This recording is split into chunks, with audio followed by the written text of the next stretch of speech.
Estimados doctores, muy buenas noches. Nuestro sexto webinar está por comenzar en pocos minutos.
Saraí Maldonado va a reemplazar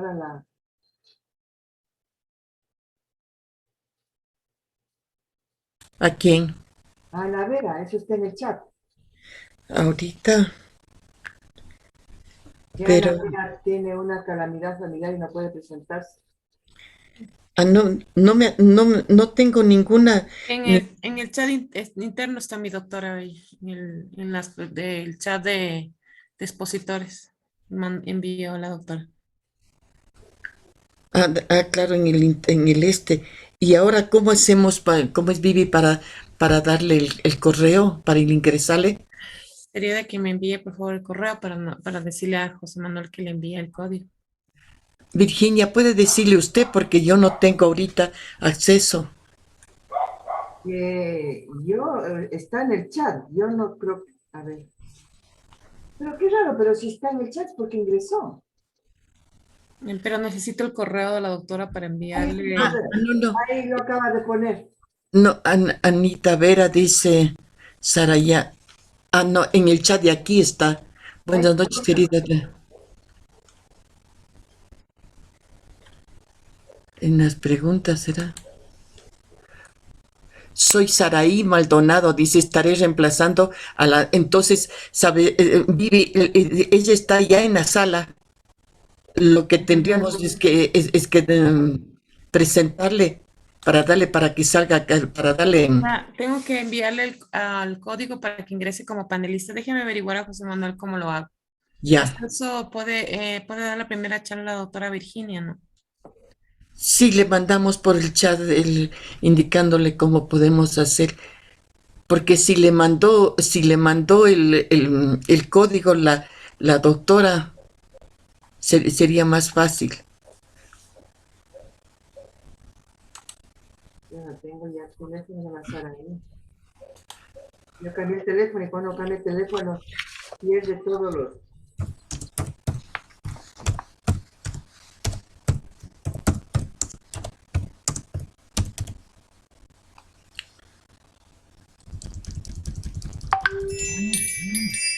Hay que reenviarle, ¿no?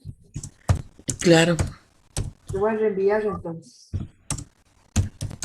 porque ya le estoy escribiendo para que le vamos a enviar un código que me dé el correo.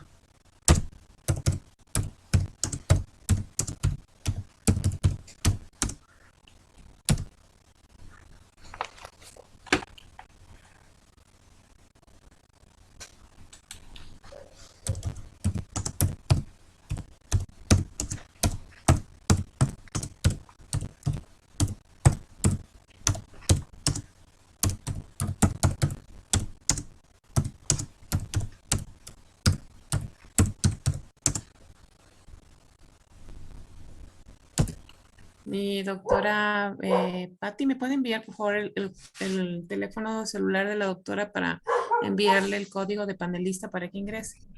Ya le mandé yo el enlace al correo, Ah, muchas gracias, Doc. pero veamos si es que... Ya. Mi doctora Patti, ¿desea que empiece hasta que podamos solucionar lo de la doctora? A ver, ¿qué horas estamos? 7:09. Sí, yo creo que empecemos para... Y en tal caso, por interno le podemos solucionar. Listo, ok, Doc. Ya.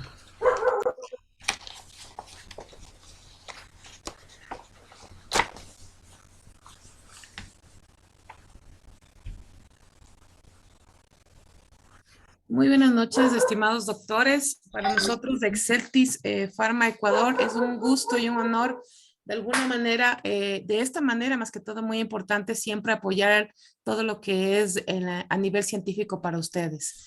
A continuación, les voy a mostrar un video muy corto de lo que significa y qué es Exceltis en nuestro país de Ecuador.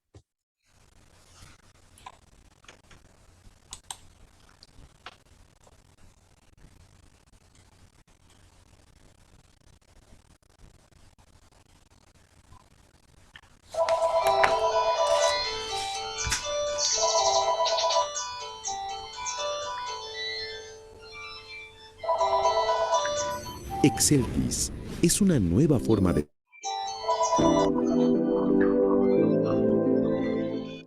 Estimados doctores, es un gusto saludarles por este medio. Para Exceltis Pharma Ecuador es un honor contar con su apoyo, mediante el cual miles de pacientes ecuatorianas se benefician de nuestro portafolio bioequivalente en vivo y de origen europeo. Por eso, el día de hoy quiero hablarles de una nueva solución terapéutica para beneficiar a esas pacientes. Dalgiet, un presente y futuro mejor. Dienogest 2 miligramos, con estudios de bioequivalencia in vivo aprobados en Europa.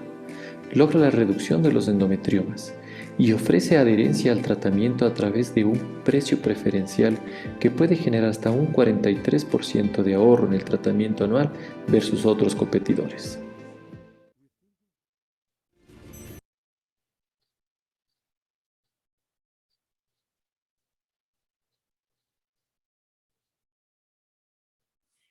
Listo, muy buenas noches nuevamente. Les cedo la palabra a mi estimada obstetra Patricia Narváez. Muy buenas noches. Estamos en la séptima conferencia y este es muy importante, especialmente con lo que se ha dado en nuestro país y para que cada una de las compañeras puedan tener un conocimiento mucho más amplio. Es el manejo del aborto terapéutico en condiciones de violación por decisión propia. Las principales razones por las que un adolescente opta por el aborto es que tener un hijo dificultaría su educación, su trabajo, además de no sentirse preparada para ser madre. En ese momento, no querer ser madre soltera o tener problemas con su pareja o ser el embarazo fruto de una relación sexual ocasionada por violación. Hoy tengo el honor de presentarle a la doctora Virginia Gómez de la Torre, médica, feminista, directora de la Fundación Desafío, militante de la Coalición Nacional de Mujeres del Ecuador, activista por el derecho a una vida libre de violencia y por la despenalización del aborto. Desde el 2018 trabaja por la despenalización del aborto por violación, ahora parte del proceso de incidencia para la elaboración de la ley en asamblea. Con ustedes, la doctora Virginia Gómez de la Torre. Buenas noches. Buenas noches con todos, con todas, con todes. Es muy importante para mí este espacio. Muchas gracias por la invitación. No sé, bueno, me recuerdan cuánto tiempo tengo porque no recuerdo. Bien. Unos 30, 35 minutos, doc. Ok, está bien. Bueno, el tema del aborto es un tema que tiene en el Ecuador, tiene una historia que desde el movimiento de mujeres se ha venido trabajando. El tema de la despenalización del aborto totalmente es una utopía en la cual estamos feministas, mujeres, y en general un movimiento de mujeres que tiene una diversidad y que tiene un interés que en el caso específico del aborto forma parte de una, diría yo, una agenda en la cual la igualdad, la equidad y sobre todo el ejercicio de la libertad es el objetivo. El conseguir que las mujeres puedan decidir sobre su salud reproductiva, sobre su cuerpo, sobre su vida reproductiva, es un objetivo fundamental que tiene que ver con muchos otros derechos, pero tiene que ver sobre todo por el ejercicio pleno de la libertad en general, no solamente de la libertad reproductiva, no solamente tiene que ver con la libertad sexual, tiene que ver con todas estas otras libertades que de alguna manera en el Ecuador están siendo coartadas por la violencia, por la discriminación, por la exclusión, por el racismo, por la xenofobia, por la violencia que desde el Estado obligan a las mujeres a no ser sujetas de derechos y de decisiones sobre su cuerpo, sobre su vida. Y pues han determinado que hasta el 28 de julio del pasado, que la Corte Constitucional define que el aborto en caso de violación es inconstitucional y se despenaliza, pues ha habido toda una historia que precede a este dictamen constitucional, una historia en la cual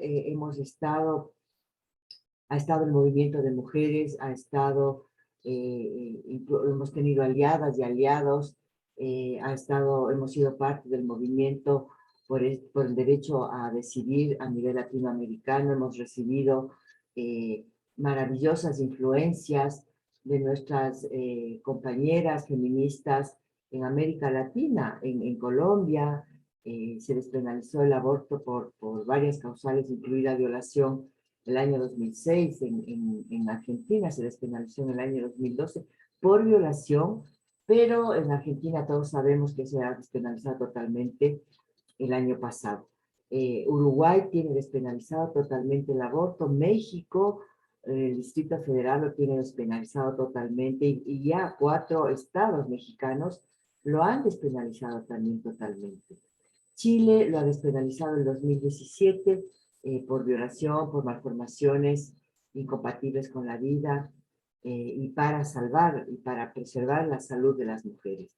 Entonces, esto quiero decirles que el logro que es haber despenalizado el aborto en caso de violación, en el caso ecuatoriano es un logro en el cual hemos confluido, y hemos estado y seguimos estando el movimiento de mujeres y de alguna manera unas a veces más visibles en determinados tiempos que otras, pero siempre todas apoyando y aportando a la despenalización social, sobre todo del aborto, que es súper importante y que acompaña a las decisiones que toman quienes tienen el poder de decidir, como en este caso ha sido la Corte Constitucional. Yo les quiero comentar un poco la historia de cómo llegamos a esto, la historia que es parte de la Fundación Desafío y parte del movimiento de mujeres, en la que empezamos, digamos, en el año 94, descubriendo la anticoncepción de emergencia. La anticoncepción de emergencia fue como un espacio en el cual empezamos a hablar mucho más frontalmente del aborto, porque al comienzo la anticoncepción de emergencia era considerada era considerada abortiva. Pero claro, eso se ha ido, digamos, desmitificando, pero incluso la anticoncepción de emergencia, que ahora es algo que para muchas jóvenes es un anticonceptivo más, lo compran en la farmacia, lo piden en el sistema de salud, tuvo un proceso de varios años de consolidarse, de varios años de de luchar para que entre en el cuadro de medicamentos básicos, por ejemplo, que no estaba, entró, me parece que en el año 2008, 2009, por ahí, que fue un aporte del movimiento de mujeres, que antes participábamos mucho más en el Estado, pero también tuvimos la oportunidad de incidir, digamos, para que la anticoncepción de emergencia, por ejemplo, sea un anticonceptivo que sea entregado en el marco de las atenciones que dan los médicos, las médicas legistas en el sistema médico legal, al igual que la información sobre la posibilidad de abortar en caso de violación, que antes del dictamen de la Constitución era posible solamente para mujeres con discapacidad mental. Entonces, en ese marco, un poco la historia de estos logros, que en el caso de aborto por violación es un pequeño paso, porque era ya insostenible en un país que obligaba a las mujeres a abortar producto de un crimen. Este logro ha sido nutrido, ha sido, digamos, trabajado en la historia del movimiento de mujeres, en el que hemos ido poniendo y hemos avanzado en determinados logros que no se han visto, que no han sido motivo de noticia pública, pero que han sido determinantes en avanzar a despenalizar socialmente el aborto, no solo a nivel de la sociedad, sino a nivel del sistema de salud. Uno de esos logros es haber incorporado misoprostol en el cuadro nacional de medicamentos básicos. Esta fue un logro del movimiento de mujeres cuando estábamos siendo parte del Consejo Nacional de Salud, ahora que la ley se está construyendo la ley para el tema de aborto por violación, pues ya hemos contribuido y ya se está planteando incorporar otro medicamento que es la nifepristona en el cuadro de medicamentos básicos. Entonces yo quisiera decirles, por ejemplo, que el tema de la anticoncepción de emergencia también tuvo su proceso. Tuvimos que luchar para que la anticoncepción de emergencia no sea atacada por los grupos antiderechos. Tuvimos que pasar un proceso en ese entonces Tribunal Constitucional, luego Corte Constitucional, que le dio la razón a los grupos antiderechos e impidió que una marca de anticonceptivos de emergencia se comercialice en el país, que era en ese tiempo Postinor 2. Pero de todas maneras la anticoncepción de emergencia ya estaba en el sistema de salud, habían otras marcas que ya se estaban vendiendo, y realmente la anticoncepción de emergencia vino para quedarse. O sea, ahorita creo que nadie puede decir, miren que no habíamos sabido que para que tengamos anticoncepción de emergencia o la PAE en las farmacias tuvimos que luchar para que se quede, ¿no? Y esa fue una lucha en la que estuvieron varias colectivas, estuvieron varias organizaciones, porque los logros en este sentido, sobre el tema de los derechos de las mujeres, no son logros de una sola colectiva, no son logros de una sola persona, no son logros solamente de un tipo de movilización social, son logros en donde todas ponemos algo, todas aportamos con algo.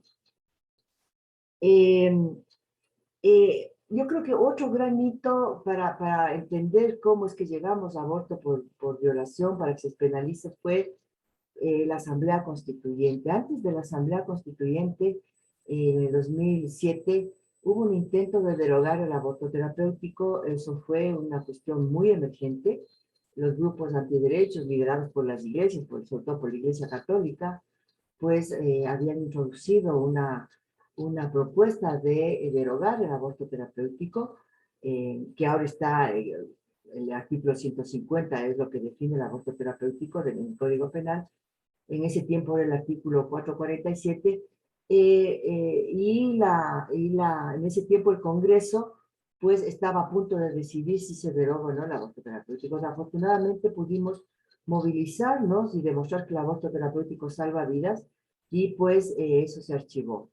Pero les digo todo esto para que vean que en el proceso de estos logros hay fuerzas antiderechos, hay fuerzas que ahora son mucho más poderosas que en ese tiempo, pero en ese tiempo tenían estas propuestas. ¿No? En la asamblea, en el periodo de la asamblea constituyente, yo creo que es muy importante decirles que se siguió defendiendo el aborto terapéutico, porque se siguió con el tema, pero ahí se logró introducir un artículo que es el 43, el literal 3, en el cual se garantiza la salud integral de la mujer embarazada. Ese es un artículo muy importante porque los grupos conservadores siempre plantean que el artículo 45 dicen ellos, derecho a la vida desde la concepción. En realidad no dice derecho a la vida desde la concepción, dice garantía y protección desde la concepción, que es diferente. Pero en el ámbito, en ese espacio de la Asamblea Constituyente, también hubo otro hito que yo creo que Saraí lo va a definir un poco más, supongo que lo va a plantear, que es el hecho de que se empezó a trabajar el tema de la difusión de cómo abortar con medicamentos. Yo no voy a hablar de eso, supongo que Saraí lo va a hacer, pero también fue un hito súper importante que demostró que el derecho a la información es un derecho constitucional. Bueno, el Código Penal quedó tal cual quedó en el 2013, en el 2011, en el 2012, se empezó la construcción, la elaboración del nuevo Código Penal, y en ese marco, igualmente el movimiento de mujeres, en ese tiempo el Frente Ecuatoriano por la Defensa de los Derechos Sexuales y Reproductivos, trabaja muy profundamente, trabaja muy, con mucha pasión, diría yo, hace una propuesta que se despenalice el aborto en caso de violación. Se hizo muchísimo trabajo, salieron videos, salieron estudios pequeños en relación al impacto de la violación. Tuvimos el apoyo de compañeras feministas colombianas que nos ayudaron a hacer un video en donde los constitucionalistas colombianos demostraron y dijeron en un video por qué se debe despenalizar el aborto en caso de violación y otras causales.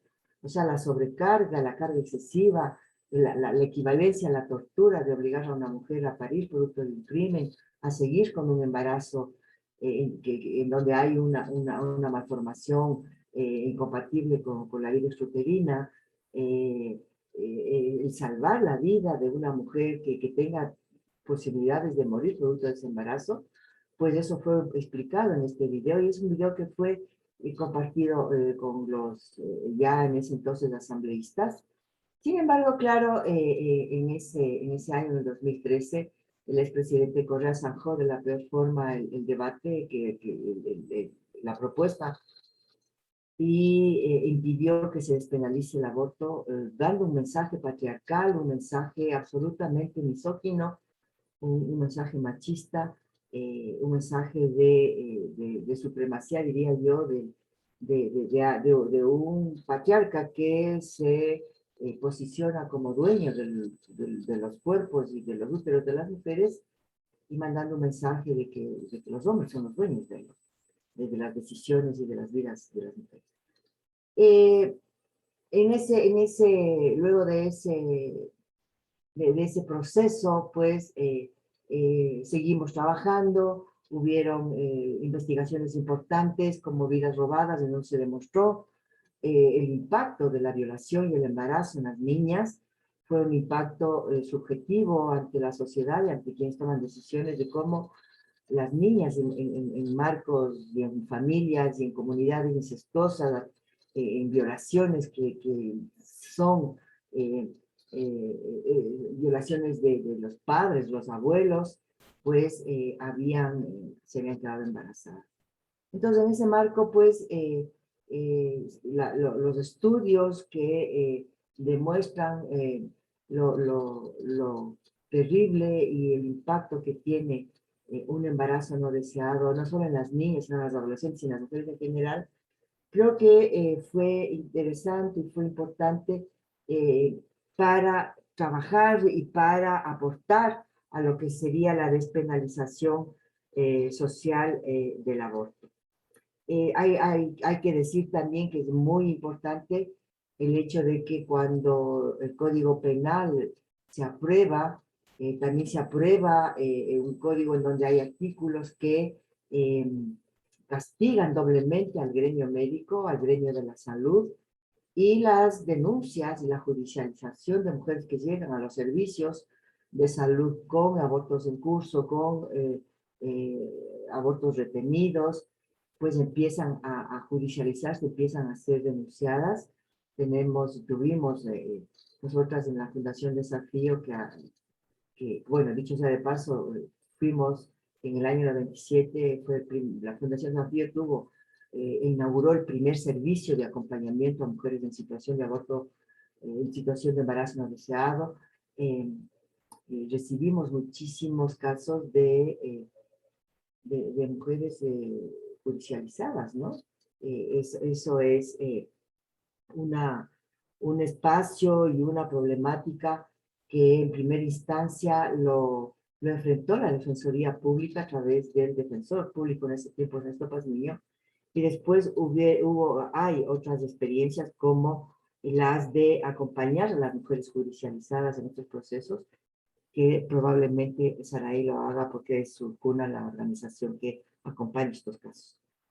Ya en el año 2018-2019 se abre nuevamente la posibilidad de trabajar en la Asamblea en la despenalización del aborto por violación, porque Ernesto Pazmiño, que tenía iniciativa legislativa, pues introduce una propuesta de reforma al Código Penal, planteando la despenalización del aborto en caso de violación, igual de malformaciones, de incesto, qué sé yo.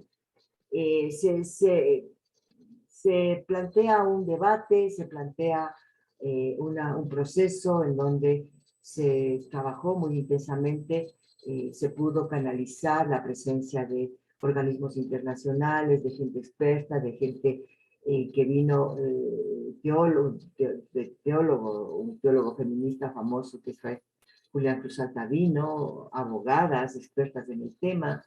Igualmente se realizaron campañas, se realizaron videos, nos presentamos en la comisión, se presentó gente en el plenario, se demostró la gravedad de las malformaciones congénitas producto del incesto. Eso lo hizo César Pazmiño, lo demostró la gravedad de la violencia sexual a través del incesto y la consecuencia de malformaciones congénitas. En fin, se presentaron testimonios de mujeres violadas. Igualmente, el proceso concluyó en una negativa, perdimos ganando, digo yo a veces porque 65 votos tuvimos cuando necesitábamos 70, pero los asambleístas antiderechos eran 59 votos, entonces, pero necesitábamos 70 votos, o sea, el tema pasó a manos del expresidente Moreno, que podía vetar a favor de aborto por violación, no lo hizo.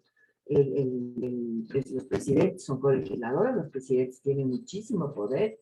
También hicimos una campaña en el tema, nos reunimos incluso con el expresidente Moreno, pero no hubo forma y el presidente le pasó a la Corte Constitucional la responsabilidad de definir si se despenalizaba o no el aborto en caso de violación. En este punto, yo quisiera plantearles que las mujeres que trabajamos estos temas, que hacemos incidencia política, el feminismo que hace incidencia política, somos desconfiadas, o sea, no tenemos, nunca hemos tenido y nunca tendremos la certeza de que quienes toman decisiones y quienes tienen el poder de tomar decisiones, pues van a hacerlo.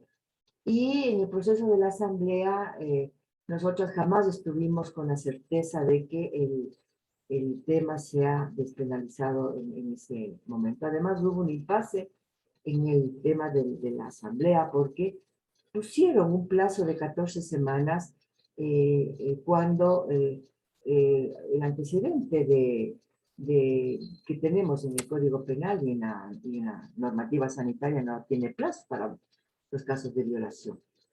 Entonces lo que dijimos es en julio del 2019, 2 meses antes de la votación, introdujimos 2 demandas a la Corte Constitucional, una de inconstitucionalidad que incorporaba medidas cautelares en la que se proponía que se pare la judicialización, y una demanda de incumplimiento. En el evento de que el presidente le pasó la responsabilidad a la Corte Constitucional, pues en diciembre del 2019 la Corte Constitucional emite un pronunciamiento y dice vamos a resolver el tema a propósito de estas demandas que se han incorporado, que se produjeron en la Corte, y eso lo vamos a hacer. Entonces se admite la demanda de inconstitucionalidad en diciembre del 2019, y ya para el 2020 pues nos inauguramos con la pandemia. De todas maneras la virtualidad nos dio la posibilidad de seguir trabajando en el tema, de tener la posibilidad de hacer campañas, de poner el tema siempre en los medios, una campaña que fue de alguna manera que tuvo algún impacto fue la campaña de las guaguas de pan embarazadas, que esa fue en el 2019, en noviembre del 2019, fue una campaña en la que le dijimos a la Corte, y le dijimos también a los asambleístas, miren, esta es la verdadera guagua ecuatoriana, son 2.000, 3.000 niñas que se embarazan cada año, aprovechando un símbolo, ¿no?, que es la guagua de pan. Ya en julio, en agosto del 2020, ya en esta nueva realidad que vivimos hasta ahora, que es la realidad de la pandemia, pues nos tocó defender el Código de la Salud. El Código de la Salud tenía unos artículos que blindaban los derechos sexuales, los derechos reproductivos. Este Código de la Salud, con este articulado, nos hubiera gustado que este articulado sea aprobado. El expresidente Moreno vetó totalmente el código, y pues suponemos que lo vetó por estos artículos. Ya en ese tiempo se vislumbró, ya tuvimos la certeza del acuerdo que existía entre el gobierno anterior y el partido político del gobierno actual. Que fueran esas las razones por las cuales también se perdió el año 2019. Entonces, el año 2020 fue un año donde tuvimos mucho trabajo, el tema se quedó vigente, y ya para noviembre del 2020, perdón, pues se introducen nuevas demandas. Más organizaciones del movimiento de mujeres introducen demandas de inconstitucionalidad, introduce una demanda de inconstitucionalidad a la Defensoría del Pueblo, a la que también le pedimos que lo haga.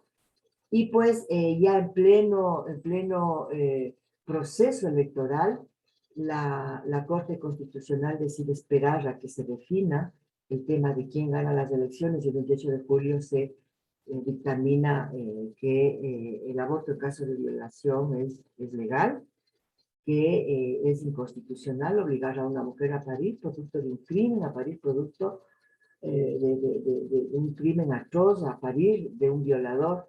Y es un dictamen que era esperado porque no podía ser de otra manera el dictamen.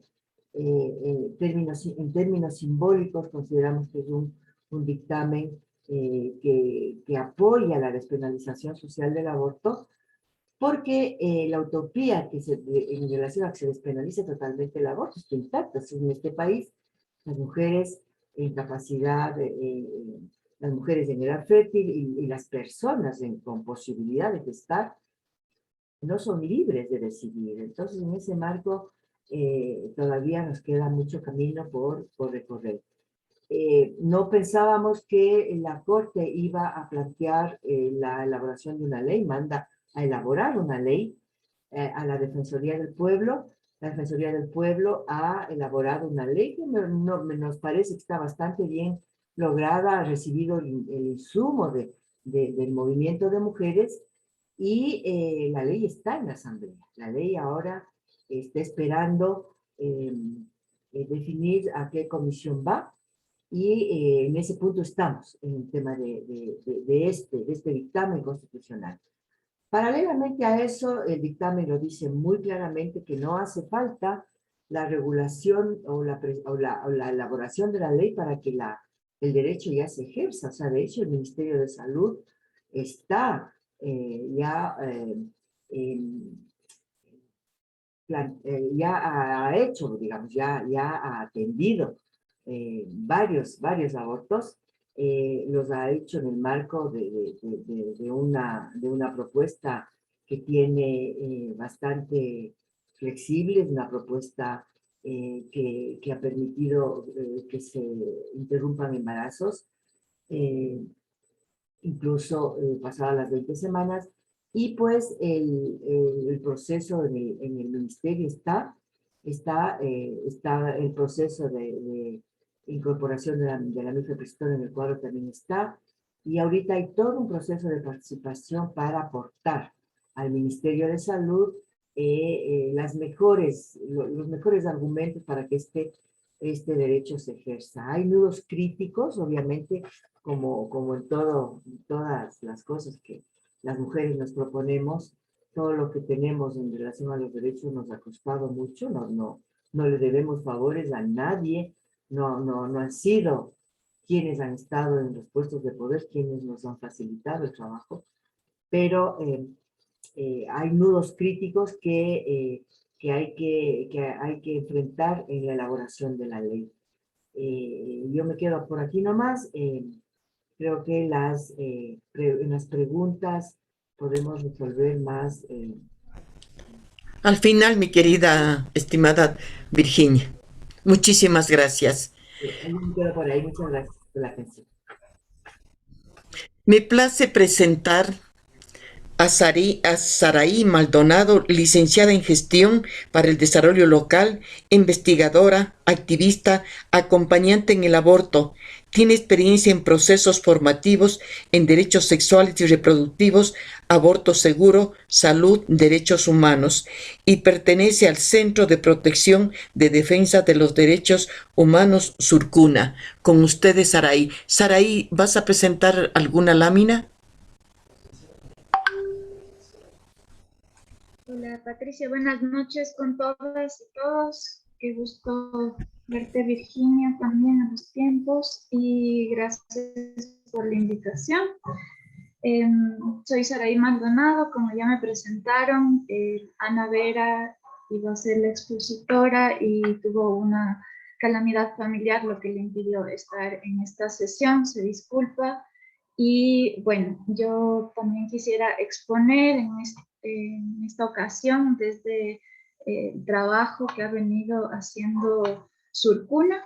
Surcuna surgió, quiero dar el contexto de esta organización, porque me parece importante también reconocer la necesidad de los movimientos sociales, en este caso del movimiento de mujeres y feministas, para responder a una realidad, a una necesidad urgente que enfrentábamos como país, frente también al pico de mujeres que estaban siendo criminalizadas por aborto, y esto se dio en el año 2014. Por tanto, ese mismo año fue cuando surge Surcuna como una organización que da acompañamiento y respuesta a esta criminalización a las mujeres por aborto, pero también que hace un acompañamiento legal y todo un trabajo de incidencia también frente a la violencia sexual que se vive en el país, aborto y feminicidios. Entonces, desde la experiencia de esta organización, quisiéramos hilar con la intervención de la doctora Virginia Gómez, porque nos parece importante reconocer e identificar el momento en el que nos encontramos actualmente. El 28 de abril de pasado la Corte Constitucional emitió la sentencia que declaraba inconstitucional el aborto por violación.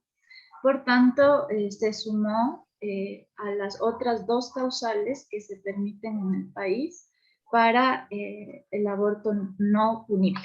Entonces, sumando 3 las causales que se reconocen en nuestro marco normativo, es decir, no es punible el aborto en caso de que el embarazo ponga en riesgo la vida de la mujer que está embarazada, si es que el embarazo pone en riesgo su salud, y la tercera causal que ahora se reconoce es en casos de violación. Como ya nos comentaba Virginia, esta sentencia responde a un trabajo histórico del movimiento de mujeres y feministas para cambiar la realidad que enfrentamos las mujeres por la penalización del aborto. Quisiera, antes de meterme y analizar con más detenimiento lo que implica la sentencia de la Corte, dar un contexto también por los objetivos de esta sesión. Entiendo que están en un proceso mucho más amplio de formación, lo cual también felicito. Sobre todo por el rol que tienen las obstetrices de nuestro país, que están en la primera línea también, frente a una realidad de una crisis sanitaria también, y frente a las graves como estadísticas que tenemos de muerte y mortalidad materna en el país. Por tanto, su rol es fundamental y celebro, digamos, estos procesos de formación. Entonces, quisiera destacar algunos datos que responden a los más actualizados de la Fiscalía General del Estado, pero también de otros estudios y encuestas nacionales que nos van a permitir hacer esta radiografía general de la situación que enfrentan las niñas, los adolescentes y las mujeres en temas de violencia sexual, embarazos forzados y maternidades forzadas también. Les invito a reconocer estas estadísticas más allá de un número y recordar que detrás de cada uno de estos porcentajes se encuentran vidas, se encuentran mujeres, sueños que muchas veces se ven truncados. Según la Fiscalía, 11 mujeres son víctimas de violación cada día, esto según los reportes de los últimos 3 años. Cada año, aproximadamente más de 2.000 niñas y adolescentes quedan embarazadas, casi todas por violación. Estos datos en realidad no reflejan la magnitud de la realidad, porque muchas no logran denunciar y también porque existe un subregistro importante. De ahí también, según la encuesta nacional de relaciones familiares y violencia de género de las mujeres, 1 de cada 10 mujeres dijo haber sufrido algún tipo de violencia sexual antes de los 18 años. Es importante también destacar que el 88% de los casos de las agresiones y la violencia sexual que enfrentan las niñas, adolescentes y mujeres son perpetradas en el ámbito familiar. Y esto es muy importante relevar porque nos da cuenta de la naturalización de la violencia que enfrentamos en el Ecuador. Hay esta frase muy coloquial que dice hogar, dulce hogar, ¿no? Cuando llegamos a nuestros hogares, pero en realidad esta es una farsa porque la realidad es otra, ¿no? Para muchas mujeres, niñas y adolescentes, justamente sus lugares donde deberían ser seguros, donde están supuestamente las personas de más confianza, su círculo más íntimo, son justamente los espacios donde son sistemáticamente violentados. De ahí es importante también destacar que únicamente de este marco del 88% de los agresores que son parte del núcleo de los espacios más cercanos de las niñas y de las mujeres, solo el 10% de estos fueron denunciados. Y sin embargo, menos del 2% han tenido una condena ejecutoriada, lo que es aún más grave y nos da cuenta de la impunidad que vivimos en nuestro país. También es importante destacar que la edad, que por lo general es cuando empieza a identificarse los abusos, es a partir de los 5 a 6 años. Puede ser desde antes, pero es a partir de esta edad cuando pueden identificarse. Pero, sin embargo, las agresiones sexuales aumentan de una manera desproporcionada a partir de los 13 años, por lo cual esta edad se trata de una etapa de mucha vulnerabilidad para las chicas, para las adolescentes, y están más expuestas a abusos y agresiones contra su cuerpo, contra su sexualidad y su integridad. También el 8.4% de niñas y adolescentes denuncian la violencia sexual, tan solo 8.4%. Inmediatamente después de haber sido agredidas o violentadas, y lo comentan a un adulto de confianza. El 50% lo hizo después de haber vivido la violencia, tiempo después. El 13% solamente pudo hablar de ella años después, ya en su adultez. Y el 27% nunca habló de lo que le pasó. Entonces, esto nos da cuenta que 4 de cada 10 niñas viven solas y en silencio esta experiencia que es traumática y que no contaron con el apoyo de la sociedad, de su núcleo y del Estado como el ente rector, digamos, de garantizar nuestros derechos. De las niñas y adolescentes que sí denunciaron en este momento, el 19% no comunicó, digamos, la violencia porque pensó que no le iban a creer. De ahí es importante también decir que de este porcentaje que sí denunció, el 28% no les creyó su voz, su denuncia, no tuvo eco, digamos, en las personas a las que ellas confiaron esta situación. Por otro lado, las personas que recibieron esta denuncia, al 16% de esas adolescentes les pidieron guardar silencio. Entonces, esto también nos da cuenta que 1 de cada 3 niñas y adolescentes que contaron sus vivencias recibieron algún tipo de respuesta para frenar el abuso y repararlas. Pero, bueno, también apenas el 15% de ese porcentaje igual tan pequeño de las que sí comentaron sobre su situación, solo el 15% de ellas pusieron una denuncia. Entonces, estas cifras se encuentran, como les decía, completamente subestimadas frente a la real magnitud de la violencia sexual contra niñas, contra adolescentes y contra mujeres. Y esta realidad también nos permite identificar que la impunidad, el encubrimiento, la naturalización de la violencia y el silencio es lo que impera en una sociedad y en el contexto en el que vivimos en el Ecuador.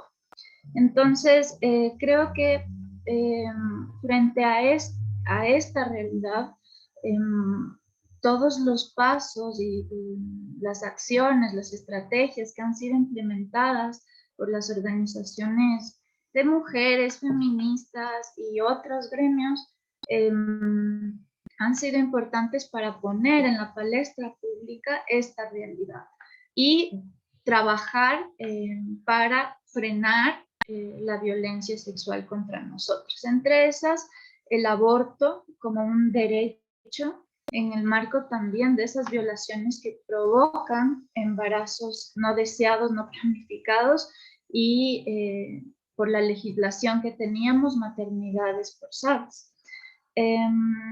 Es importante entonces entender que la sentencia de la Corte Constitucional del 28 de abril da cuenta justamente de la afectación que significa para nosotras, para las mujeres, para las niñas y adolescentes, y también para otras personas con posibilidad de gestar que han sido víctimas y sobrevivientes de violencia sexual, lo que significa, ¿no? Entonces, la Corte Constitucional, con su sentencia 3419 y acumulado, señaló, y es histórico, que la penalización del aborto por violación vulnera los derechos, un conjunto de derechos, por ejemplo, el derecho a la integridad, el derecho al acceso a la salud, que penalizar el aborto incluso en casos de violación implica un riesgo para la vida de las mujeres, atenta contra su derecho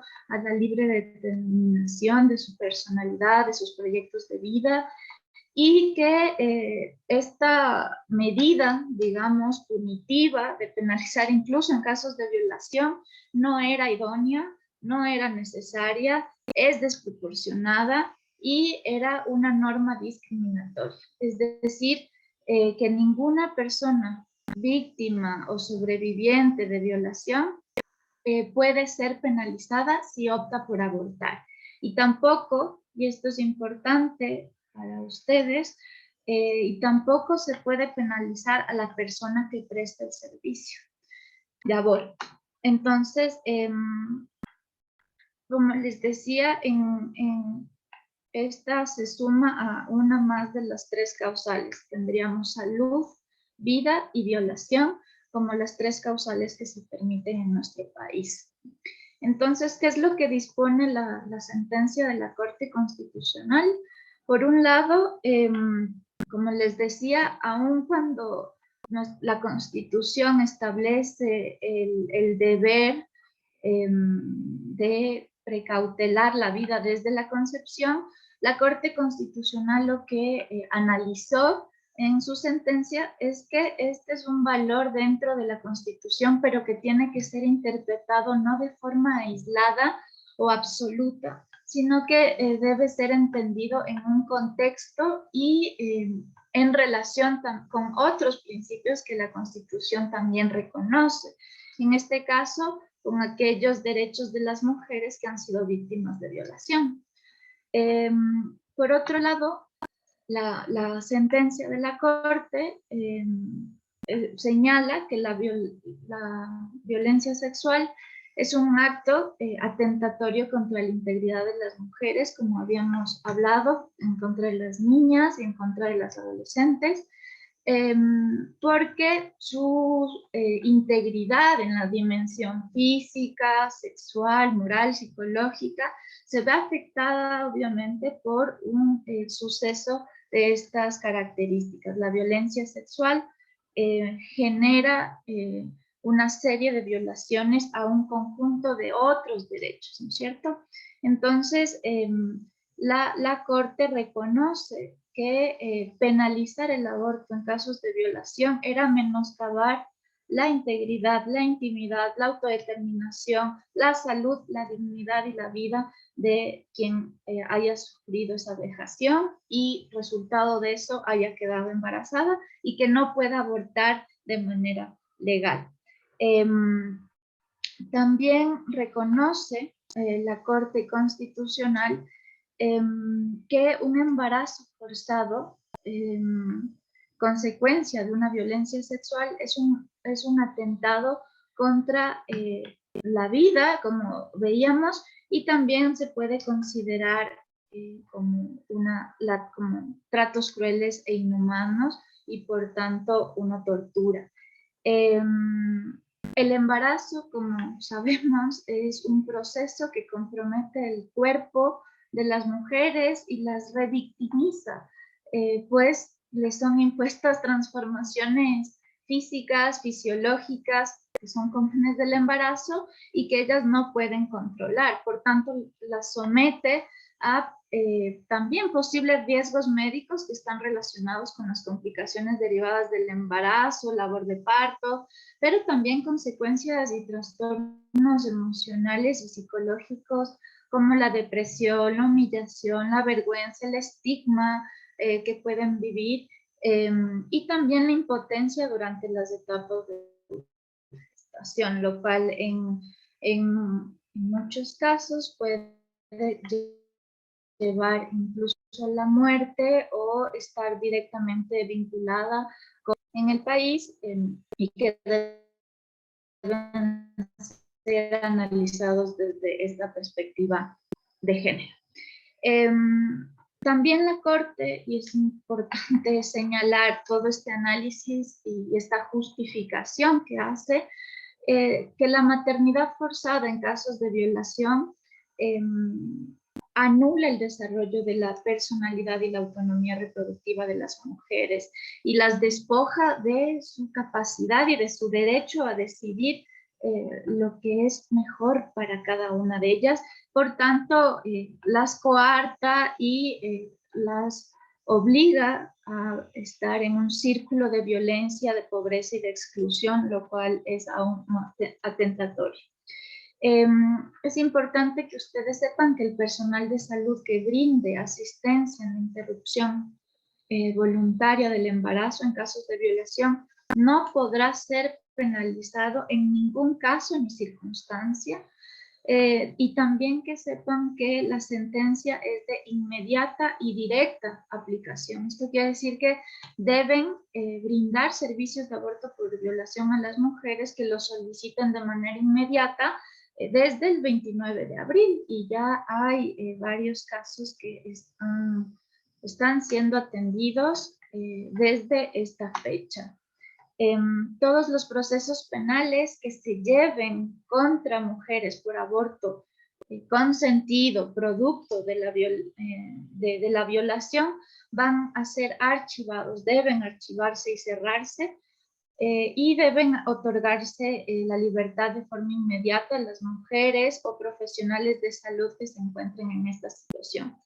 Es importante reconocer las altas cifras de criminalización que vivimos en el país. Recién Human Rights Watch lanzó un informe sobre la criminalización del aborto en el Ecuador, que les invito a revisar, porque esta es, digamos, un informe importante que hace una radiografía a las consecuencias de la penalización del aborto en nuestro país, y da cuenta de justamente quiénes son las mujeres, las adolescentes, las jóvenes que están siendo criminalizadas por aborto.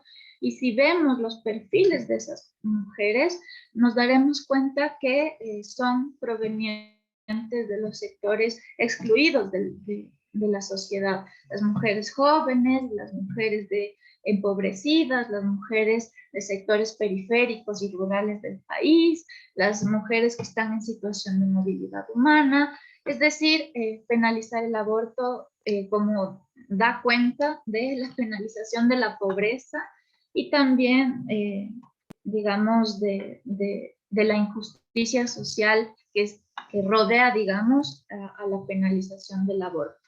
Por otro lado, esta sentencia de la Corte estipula que los operadores de justicia deben aplicar el principio de favorabilidad en estos casos.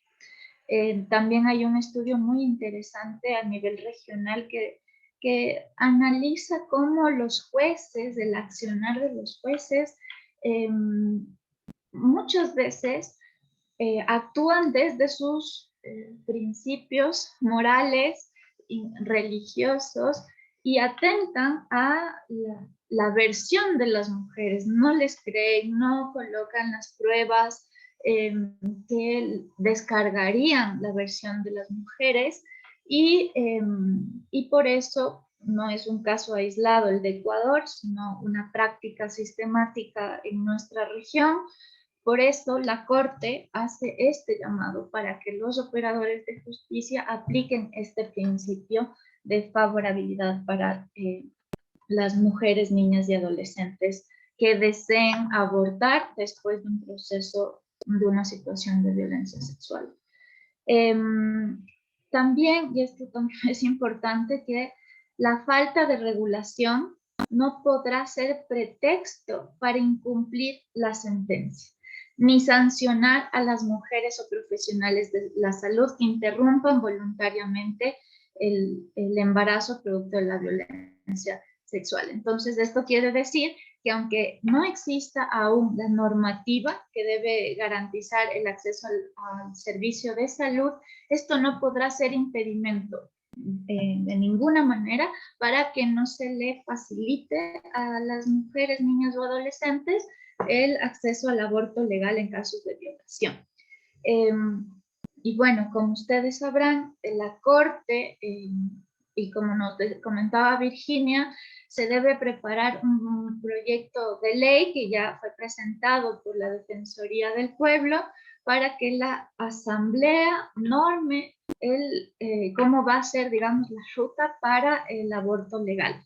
En este punto es en el que estamos y por eso es muy importante reconocer qué parámetros también estableció la Corte para que se desarrolle esa normativa de acceso al aborto.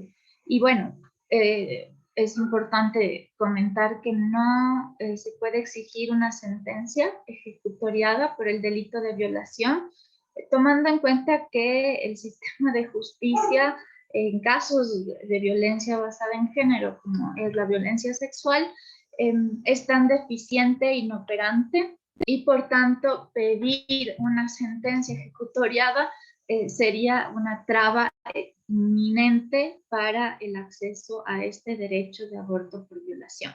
De ahí también hace hincapié esta sentencia en que la normativa tendrá que facilitar y ser realista, digamos, de forma efectiva y resguardando los derechos de las mujeres, de las niñas y de las adolescentes para precautelar y evitar la revictimización, y tendrá que tomar en cuenta esta normativa los estándares no solo nacionales sino internacionales de derechos humanos para fijar, digamos, esta ruta y esta norma que permite el acceso oportuno al aborto por violación. También dice la Corte, pone, digamos, estos parámetros que en caso de niñas y adolescentes se preverán mecanismos adecuados y confidenciales para que puedan cumplir con estos requisitos y que puedan ser además asistidas médica y psicológicamente, porque la intención es que la ley, la norma que regule, digamos, que haga efectiva la ley, reconozca la violencia sexual y ponga en el centro a las mujeres, a las sobrevivientes víctimas de violencia sexual, porque no se trata solo del aborto, facilitar el acceso al aborto y ya, sino politizar y prevenir la violencia sexual contra niñas, adolescentes y mujeres, y por tanto no poner trabas para ese acceso es parte de la reparación frente a la violencia sexual, y eso es muy importante. Bueno, de ahí toda autoridad pública que esté involucrada debe tomar en consideración estos estándares y estos parámetros que establece la sentencia y las recomendaciones que se le ha hecho al Ecuador y a los tratados internacionales que digamos, han recomendado, por ejemplo, la CEDAW, el Comité DESC y también otros que establecen, digamos, recomendaciones técnicas para cómo se hará viable el aborto por violación. La implementación de la ley requiere de políticas públicas complementarias para asegurar, como les decía anteriormente, una atención no solo médica, sino psicológica, legal, de trabajo social, y que debe ser de inmediata, segura y digna para las mujeres víctimas de violación que estén decidiendo interrumpir sus embarazos. No podemos dejar de lado las graves consecuencias en la salud mental, psíquica, física, emocional, y la falta de oportunidades que el embarazo forzado genera en los adolescentes, en las mujeres, y por tanto esta sentencia lo que nos permite visibilizar es un derecho básico, fundamental, que en el Ecuador se reconoció hace apenas pocos meses, y que nos abre un abanico de nuevas posibilidades para incidir en el Estado y en los diferentes, con diferentes actores, siendo ustedes uno de esos, para hacer efectivo estos derechos. Me quedaría también hasta aquí y luego creo con las preguntas podemos ir complementando otros elementos. Eso. Muchísimas, Ojalá esté claro este nuevo escenario. muchísimas gracias, Saraí. Yo le pediría al público, por favor, si tiene alguna pregunta, que lo haga a través del chat o a través de preguntas y respuestas.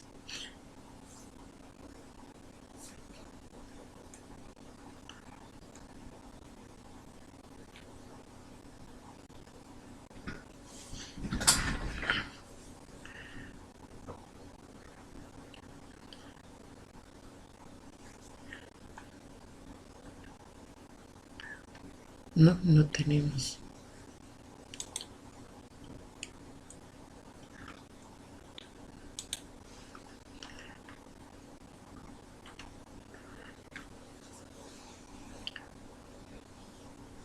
No tenemos ninguna pregunta. No sé si Saraí y Virginia pudieran hacer tal vez alguna otra acotación.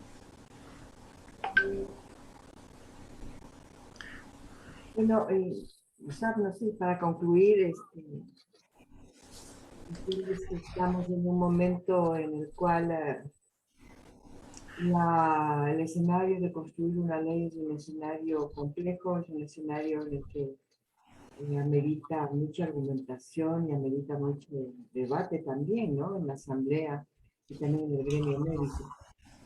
En ese marco, pues hay algunos desafíos que se tienen que cumplir. Entonces, estamos varias, igual que en todos los procesos, varias organizaciones apoyando y aportando, ¿no? Para que haya un acompañamiento respetuoso, un acompañamiento capacitante, digamos, a los asambleístas. Que les diré que en la asamblea hay todavía todavía hay como un estupor, no se sabe qué pasa en este tema, y claro, hay mucha desinformación. Entonces es un momento en el cual hay que trabajar y hay que incidir. Eso básicamente. Gracias. Gracias, Virginia. Hay una, digamos, pregunta. Muchas gracias por la ponencia del día de hoy. Solo quisiera saber si se podría repetir el nombre del manual que se describió la señorita Maldonado acerca del tema hablado. Muchas gracias. Claro que sí, Patricia.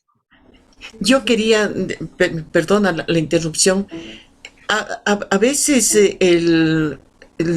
no sé si una profesional está frente a un caso de violación de una niña, adolescente, ¿cuál es el proceso que ella debe hacer ante la parte judicial?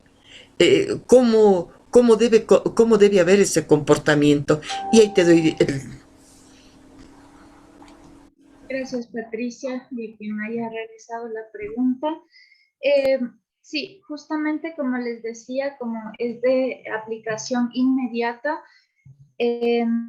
las y los profesionales de la salud que reciban estos casos, lo importante sería identificar que la mujer, que la adolescente, que la joven tenga la decisión, es importante escuchar esa decisión, y si esta persona quiere interrumpir el embarazo, lo que se está haciendo y se recomienda es que mediante una solicitud de salud que se remite, digamos, se entrega al mismo hospital, es una solicitud simple que podemos enviarles el formato, pero básicamente es diciendo que la mujer, la adolescente, la joven firme con sus nombres, yo, no sé, Pepita Pérez, con número de cédula tal, fui víctima de violación y solicito el acceso al aborto por violación, tomando en cuenta la sentencia de la corte tal, con una firma, y eso se entrega al hospital. Y esa es como el respaldo que se tiene, y por tanto es como el elemento suficiente para que se le pueda realizar el aborto. Así se han realizado ya más de 15 abortos legales por causal violación desde el 29 de abril en varias provincias del país. Por tanto, esa es la forma de proceder. De ahí ustedes pueden mirar, voy a poner en el chat un link donde pueden descargar la sentencia de la Corte y también otros recursos para entender las implicaciones de esta. Están como mucho más, digamos, de fácil comprensión, también resumidos, hechos ya un análisis que les puede servir como respaldo y para su propia formación e información.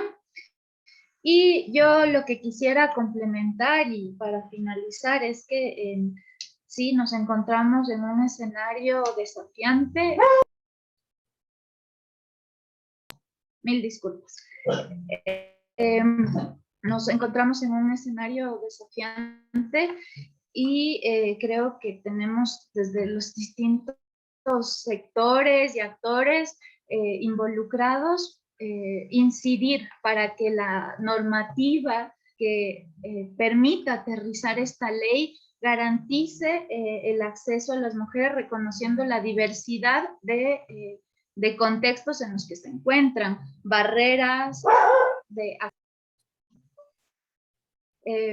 acceso, y que los plazos deben, que es, digamos, una de los llamados que hizo la Corte, tengan en cuenta estas barreras que tienen las mujeres, las adolescentes, y que por tanto no sea esta una razón para obstaculizar el acceso al aborto seguro, al acceso legal en casos de violación. Así que en esa tarea estamos comprometidas, y creo que el trabajo que ustedes en primera línea puedan realizar como personal de la salud es fundamental para evitar la revictimización de niñas adolescentes, y que tienen el apoyo de otras organizaciones en caso de requerir mayor formación sobre las implicaciones de esta sentencia. Eso, Patricia y compañeros. Aquí hay otra pregunta. Buenas noches. Cuando la adolescente ha tenido una violación y ella desea realizarse el aborto y los padres no, ¿la paciente debería de acudir a charla psicológica? Yo voy a contestar. Quisiera como hacer una extensión de la respuesta que ha dado Saraí, en el sentido de que, y de la pregunta que haces, Patricia, que para el caso de aborto por violación no es necesario judicializar, no es necesario un orden de juez. El aborto por violación está despenalizado, o sea, ahorita en el sistema de salud tienen que proveer el servicio y no tienen que esperar que haya una orden de juez, que era como se sucedía antes con las mujeres con discapacidad mental que necesitaban un aborto. No se necesitaba ninguna orden ni judicializar el tema, ni abogado, ni nada, porque estando en la ley es legal. Si un profesional de la salud hace un aborto, no va a ser judicializado. El tema es cómo los profesionales de la salud van a hacer el procedimiento, y bueno, en eso se está trabajando en el Ministerio de Salud. Lo otro es que el procedimiento de aborto por violación, de acuerdo a las semanas de gestación, no es necesariamente un procedimiento que se deba hacer en un hospital.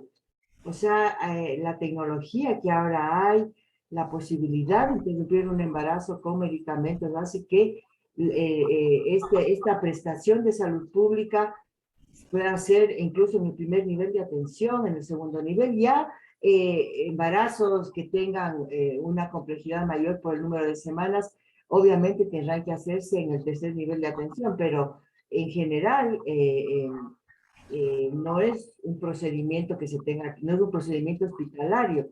O sea, la parte legal, como plantea Cecilia Pérez, dice, estoy de acuerdo que primero deberíamos conocer ese manual para conocer la parte legal. No sé a qué manual se refiere.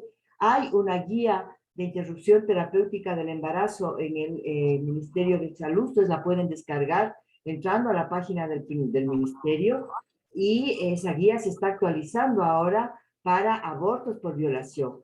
Vuelvo y repito, no es un tema judicial ahora, o sea, no hay por qué obstaculizar pidiendo una denuncia, por ejemplo, o pidiendo una declaración juramentada, que la Corte Constitucional pone también esas alternativas. Pero una denuncia es un obstáculo porque muchas mujeres no quieren denunciar. Las niñas no pueden denunciar a su violador, que es el papá. Entonces ahí tiene que entrar un procedimiento en donde lo importante es el consentimiento informado, que no sea un aborto obligado, que no sea un aborto coaccionado.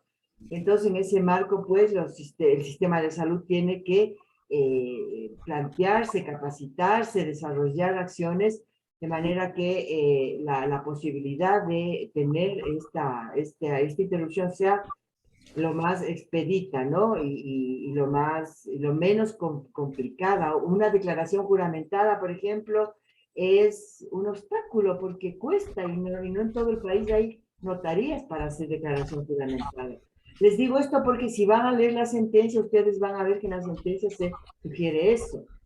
Pero un formulario de petición de aborto en donde la mujer plantee y diga y firme es importante, sobre todo para el personal de salud que van a querer un sustento, digamos, de que hicieron un aborto en función de la petición de un usuario. Muchísimas gracias, Virginia. Creo que, digamos, aquí hay otra, como es, otras preguntas. No se dice, en pacientes víctimas de violación que no realizó la denuncia o cursa en el tercer trimestre de embarazo, ¿se puede realizar aún la interrupción del embarazo? Sí. No realizó la denuncia, no importa. O sea, la denuncia no es un requisito. Y las interrupciones por sobre los 22 semanas son casos específicos, existen, y cada caso es cada caso va a tener que darse y trabajarse en sus particularidades. Las niñas, por ejemplo, muchas de ustedes acá, creo que todas son obstetrices, han conocido niñas que han sido violadas incluso antes de la primera menstruación. Esas niñas se les diagnostica el embarazo pasada las 16, 18 semanas, incluso más. Entonces, cada caso es cada caso. El tema es que el tema de la temporalidad o el tema de los plazos es algo, es un talón de Aquiles ahorita en la elaboración de la ley, y vamos a tener que acompañar y argumentar y plantear, sobre todo en la asamblea y en el gremio médico, cómo se procede en esos casos. Pero que se puede hacer, porque el literal 1 del artículo 150 del Código Penal permite la interrupción del embarazo para evitar un peligro para salvar la vida o la salud de la mujer, ¿no? En cualquier plazo. Sí, igual yo quisiera complementar a esta pregunta invitándoles a reconocer justamente que estos embarazos en tiempo avanzado, digamos, de gestación, responde también a un contexto de esas mujeres. ¿Quiénes son estas niñas adolescentes que llegan con embarazos avanzados? Son justamente quienes han tenido más trabas para el acceso a la justicia, a la salud, a la información y al ejercicio de otros derechos. Entonces, muchas veces estas niñas que han sido violadas sistemáticamente no han tenido la información o la educación sexual de manera integral para reconocer estos ciclos y estos cambios en sus vidas, en sus cuerpos, y por tanto, o están en una negación, digamos, de la violencia sexual que les impide buscar de manera inmediata atención de salud y darse cuenta o aceptar que están enfrentando un embarazo producto de esa violación. Entonces, esto nos, si tenemos, digamos, en cuenta estas realidades, podremos identificar y trabajar desde cada uno, ustedes como profesionales de la salud, en estos estigmas y en estos dogmas y en estas resistencias que se tiene a abortos en un periodo más avanzado. Entonces, es importante trabajar esos estigmas que se tienen para no ser un actor que impide y que pone una barrera de acceso adicional a una serie de trabas que ya han enfrentado las niñas y las adolescentes, sino justamente ser un puente para que las mujeres, las niñas y adolescentes accedan a este derecho. Y es importante también recalcar que que la declaratoria de inconstitucionalidad deja por fuera el aborto por violación del campo penal. Entonces ya no es un delito y la regulación que se tiene que hacer no es desde el campo penal. Y eso es lo que la Asamblea Nacional tiene que estar súper clara para que esta norma que se tiene que construir no interfiera en ese acceso oportuno al aborto por violación. Cecilia Pérez nos dice, yo tuve un caso de un adolescente con malformaciones múltiples en el feto. Eso fue necesario informar a las autoridades del Distrito de Salud y fueron ellos quienes visibilizaron la interrupción del embarazo, mas no yo por los asuntos legales. Es que en caso de malformaciones letales del feto, el aborto sigue siendo penalizado, acá no es legal. O sea, es legal en caso de violación, pero les quiero recordar, compañeras, que el artículo 150 del Código Penal tiene dos literales. El primer literal permite la interrupción del embarazo, finalizar el embarazo, cuando la vida o la salud de la mujer esté en peligro, para preservar, dice, la vida o la salud de la mujer que esté en peligro, cuando no se puede hacer por otros medios. El literal 1 del artículo 150 es muy importante porque muchas interrupciones o abortos se resuelven por esa vía. Una mujer embarazada de un feto que la mujer sabe que se va a morir, un feto que tiene varias malformaciones, que no tiene cerebro, no tiene órganos vitales, que sabemos que se va a morir, de hecho genera en la mujer una situación de afectación a su salud mental. Y en este punto es súper importante que ustedes recuerden y se refresquen en el concepto de salud que el Estado ecuatoriano ha suscrito. La salud es integral, la salud integral es una conjunción de tres dimensiones, que es la física, la psicológica y la social. Son estas tres dimensiones las que conforman la salud integral, a la que tenemos derecho, en la Constitución, en la Declaración de los Derechos Humanos, qué sé yo, de la Organización Mundial de la Salud. Muchas mujeres plantean que estar embarazada de un feto con múltiples malformaciones equivale a estar embarazada o estar gestando un cadáver. Y eso afecta a muchas mujeres. Entonces, el punto aquí no es el punto aquí es qué qué desea la mujer. ¿Desea interrumpir ese embarazo? ¿Desea finalizar porque le está afectando su vida? Son mujeres que tienen muchísima ansiedad y a nivel latinoamericano han habido sentencias de organismos internacionales que han, digamos, han observado y han recomendado y le han dicho al país que tiene que indemnizar a mujeres que han sido impedidas de abortar en estos casos. Hubo una mujer en el Perú que estaba embarazada de un feto sin cerebro, fue obligada a parir, fue obligada a darle de lactar, fue obligada a verlo morir. Eso es cruel, eso es injusto. Eso le pasa solo a las mujeres, por lo tanto es discriminatorio y está en contra de la Constitución nuestra y en contra de las convenciones internacionales que son de obligatorio cumplimiento en el país. Entonces ahí no tiene que ver el asunto legal, tiene que ver una apreciación, un diagnóstico. Las mujeres que se acogen a la causal salud tienen derecho al diagnóstico, tienen derecho a ser informadas, tienen derecho a ser apoyadas. Si una mujer que tiene esta dificultad y decide seguir con el embarazo, suponiendo, por ejemplo, que no sean malformaciones, sino que sea un caso en que le va a afectar su vida y decide continuar con el embarazo, bueno, es una decisión de la mujer. Esto de esto que estamos hablando, hay una cosa que tal vez no la hemos dicho, pero la sentencia de la Corte o el artículo 150 no obliga a nadie a abortar. Lo que permite es ejercer un derecho, que es el derecho a ser libres para decidir tomar una decisión que me afecta a mi vida. Las mujeres, por ejemplo, violadas y embarazadas por violación.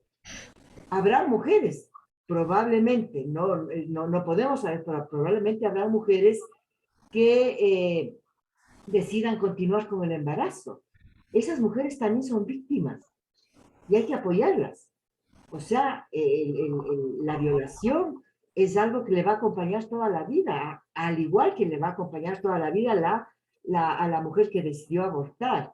O sea, y aquí quiero decirles algo que los grupos antiderechos dicen, es que el aborto no le va a quitar la violación. Claro que no le va a quitar la violación, pero va a iniciar un proceso de sanación, un proceso de rehabilitación, de no revictimización.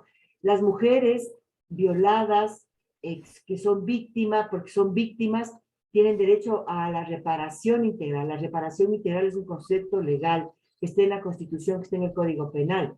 Un capítulo, un ítem de la reparación integral dice que el Estado tendrá la posibilidad o hará todo lo posible por regresar a la mujer a la situación anterior a la comisión del hecho.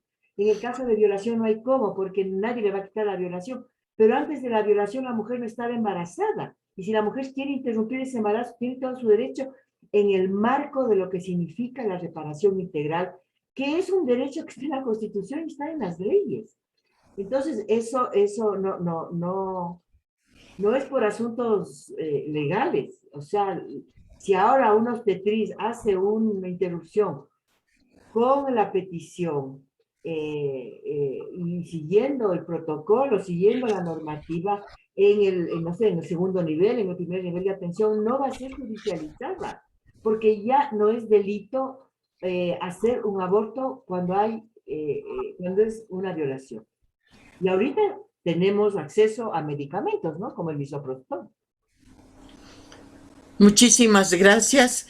No tenemos más preguntas. Ha sido una noche que nos han ayudado infinitamente en la parte más legal. Muchísimas gracias, doctora Virginia. Muchísimas gracias, Saraí. Gracias por estar acá con nosotros. A las compañeras les recordamos que la próxima semana vamos a enfocarnos en todo lo que... Sí, dime, Saraí. Disculpa, Patricia. Quería hacer un último comentario por una pregunta interna que se me realizó, pero me parece relevante hacerla colectiva. No sé si es posible. Sí, claro. Sí, claro, Saraí. La pregunta iba en si es que en caso de una violación a un adolescente que ella sí quiera abortar, pero que sus padres, su madre no estén de acuerdo, ¿cómo se debería proceder?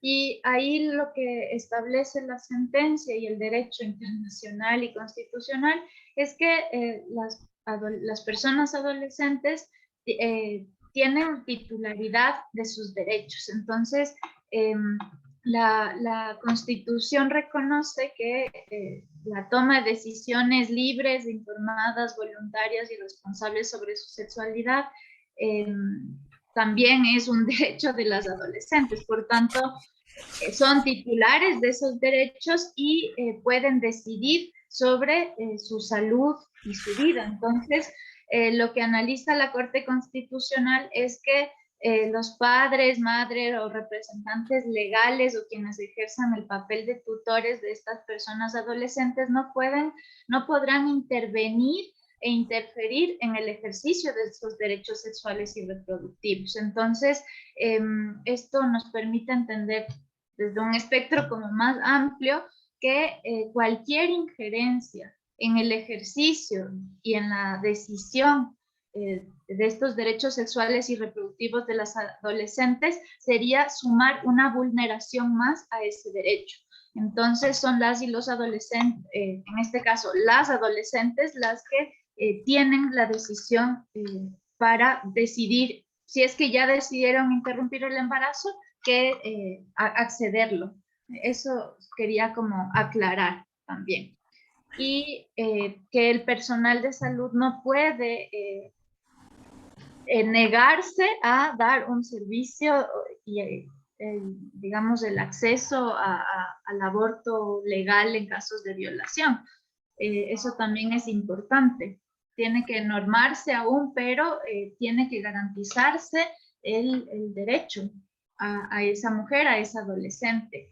Y bueno, había una pregunta que tenía que ver con el aborto por decisión de la mujer. Lamentablemente en el Ecuador todavía no está despenalizado totalmente el aborto, por tanto, esas mujeres que por cualquier motivo, pero que no responde a una violencia sexual, van a abortar, pero van a abortar en la clandestinidad y en muchos casos esa clandestinidad está asociada a riesgos. Entonces, esa es la realidad que todavía tenemos que enfrentar en el país. Gracias, muchísimas gracias Saraí y Virginia también por la aclaración a toda esta temática. Yo les comentaba y les decía a las compañeras que la próxima semana vamos a manejar toda la temática de violencia obstétrica.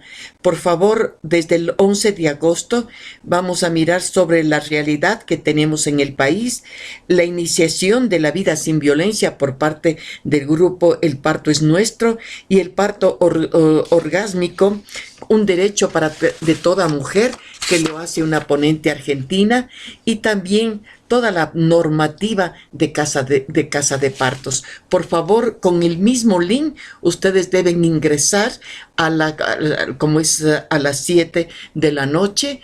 Y claro, agradeciéndoles la presencia y agradeciendo a los laboratorios por su acogida y por su apoyo incondicional. Muy buenas noches. Muchísimas gracias. Gracias, Saraí. Gracias. Buenas noches, doctoras.